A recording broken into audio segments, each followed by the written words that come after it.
Cavaleiros do Zodíaco! A saga do Egito. Párteco ateriou a verdade sob as estrelas. Existe um abismo mais profundo que o desespero.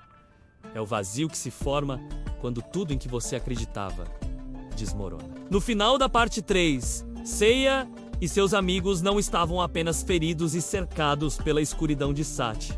Eles estavam espiritualmente naufragados, à deriva em um mar de mentiras cósmicas. A pergunta que agora os consome não é como vencer, mas se alguma coisa nesta guerra ainda vale a pena ser vencida. Quando o próprio chão sob seus pés se revela uma ilusão, onde um guerreiro encontra ponto de apoio para continuar lutando. A cena era de devastação absoluta. O amuleto de Newt no peito de Seiya pulsava com uma luz fraca e irregular.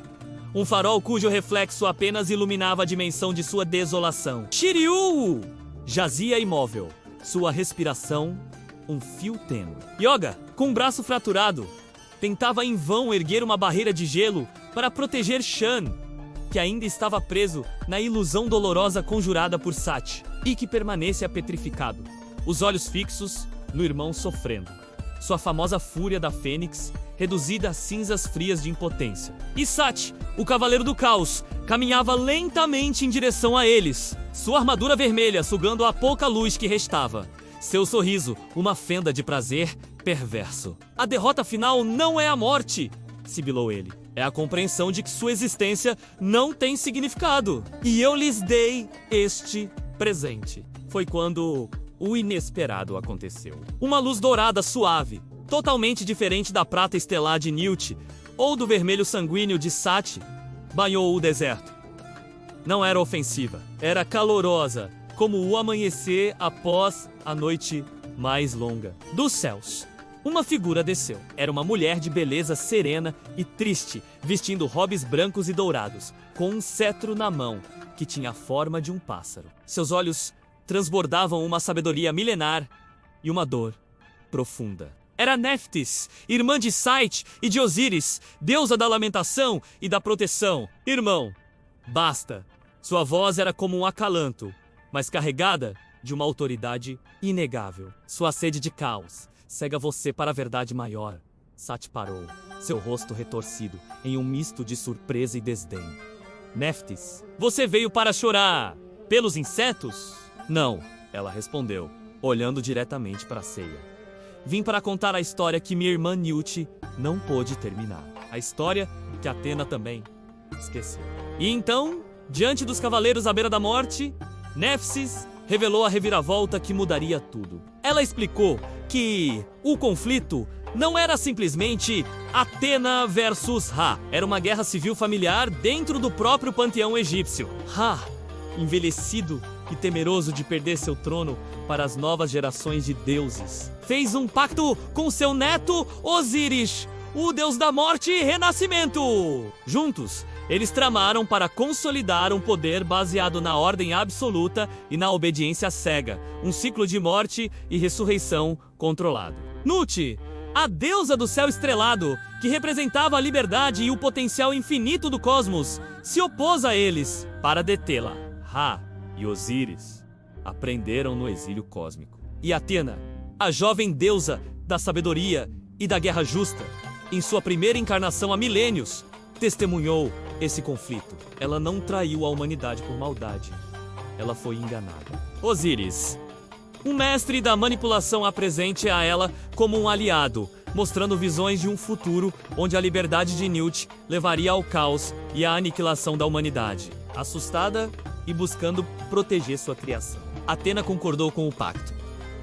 Ela esconderia o coração do céu, a chave para libertar Newt em seu próprio santuário, tornando-se inadvertidamente a carcereira de sua irmã celestial. Em troca, Osíris prometeu conter a fúria de Ra, mas era tudo uma mentira. Osíris usou o poder do coração do céu, junto com a energia do santuário, para alimentar seu próprio renascimento e o de seu exército. A traição não foi de Athena contra vocês, Nephthys declarou.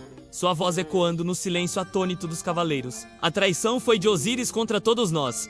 Ele manipulou uma deusa jovem e assustada para roubar a liberdade do cosmos. Sati, aqui é apenas um peão! Um cão raivoso que Osíris solta para causar o caos que justifique seu controle total.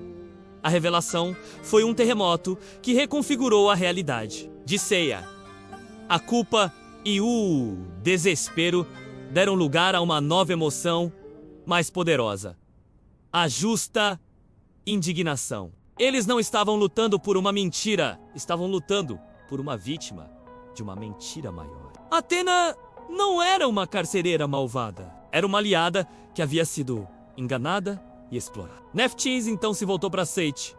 Irmão, você foi enganado tanto quanto eles. Osíris sempre invejou seu poder caótico. Ele o manipula para enfraquecer os cavaleiros e Athena, para que ele possa assumir o trono de Ra e governar sozinho com uma ordem de ferro. Por um breve instante, a máscara de fúria de Sati se quebrou.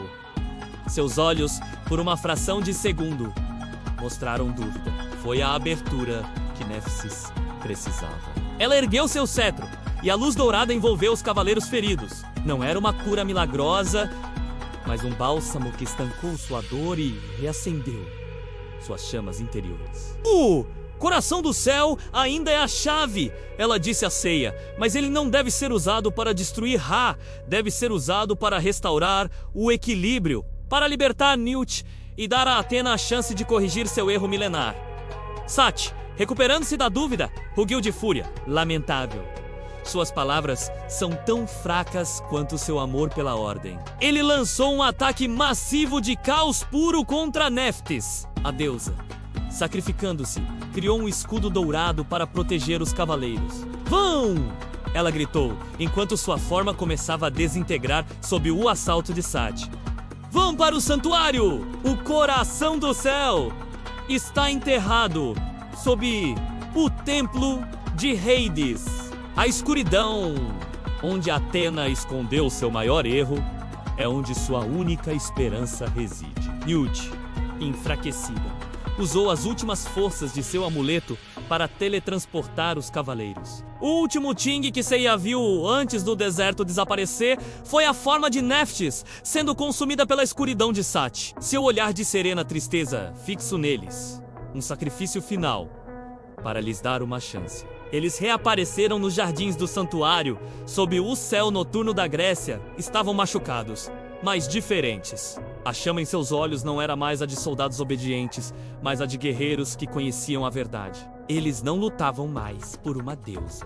Lutavam com uma deusa para redimir seu passado. O objetivo era claro: infiltrar-se no proibido templo de Hades, dentro do próprio santuário, e recuperar o coração do céu. Enquanto os cavaleiros se recompõem, eles olham para o grande templo de Athena. Seiya, ergue a mão e o amuleto de Newt brilha. Mas desta vez, uma centelha dourada de Nephthys se mistura com a luz prateada. Sua armadura de Pégaso começa a mudar novamente, não para prata, mas para uma fusão de bronze, prata e ouro, simbolizando a união do poder humano, a liberdade das estrelas e da proteção divina. Ele se vira para seus amigos, seus olhos queimando com uma determinação renovada. Eles nos mentiram, eles manipularam tudo, mas agora sabemos a verdade. E não vamos lutar para restaurar a ordem deles. Vamos lutar para criar a nossa própria... O gancho para a penúltima parte está armado. A invasão ao templo de Hades promete perigos inimagináveis, guardado não apenas por armadilhas, mas pelos segredos mais sombrios de Athena. E enquanto isso, no Egito, a forma dissipada de Nephthys é recolhida por uma sombra maior. Osíris, finalmente, se revela. Percebendo que os peões no seu tabuleiro cósmico estão se tornando jogadores, a batalha final não será apenas por um planeta, mas pela alma do próprio universo. A parte 5, intitulada O Templo da Verdade Proibida, será um mergulho vertiginoso nas profundezas do santuário e do coração de Athena.